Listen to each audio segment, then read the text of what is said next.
So one of the things I would say is when you're kind of dealing with plastics and melting down plastics, I would always recommend trying to fill your time with other jobs because it can take quite a while to get up to temperature.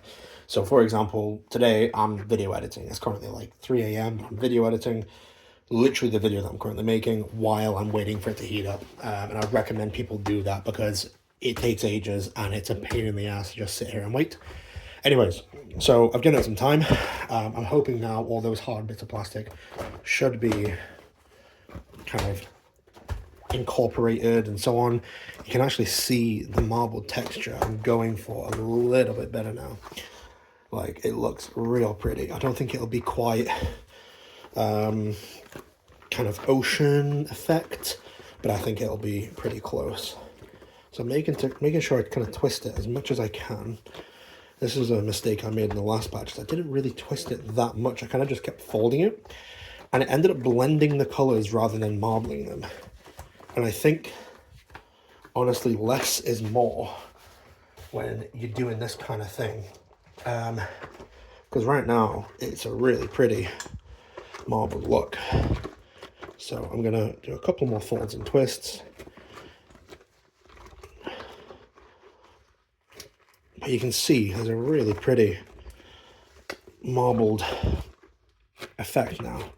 Still large splotches of white, which I'm not too happy with.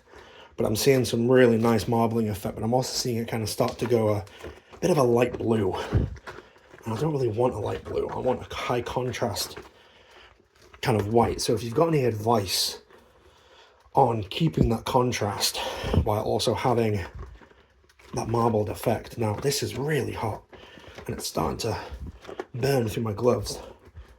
But I really just want to show you kind of what I'm working with here.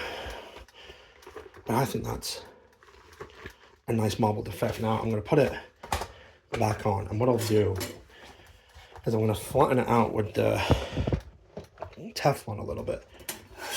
And I've got this sheet of metal that I'm going to use to kind of flatten it, and I'm hoping with that we'll still be able to see a little bit more of the texture, or the colors, should I say. I think that looks quite pretty. So I'm going to do one more heat, leave it for probably only 5 minutes now because it's already mostly up to temperature, and then come back to the bad boy and give it one more fold and twist, and then flatten it out best I can. Right now I do not have a hydraulic press or any kind of bottle jack press to kind of properly flatten it, but I'm making what I call blanks, which are these big blobs. So when I'm ready, I just heat it up, leave it for ages, come back, and then flatten it out into coasters, etc, etc. So stay tuned, follow along. I'd like to do a giveaway when it's like maybe 1,000 followers, 1,000 subscribers, 1,000 followers, etc, etc, because I think it'd be quite cool. Anyways, I'll be back in 10.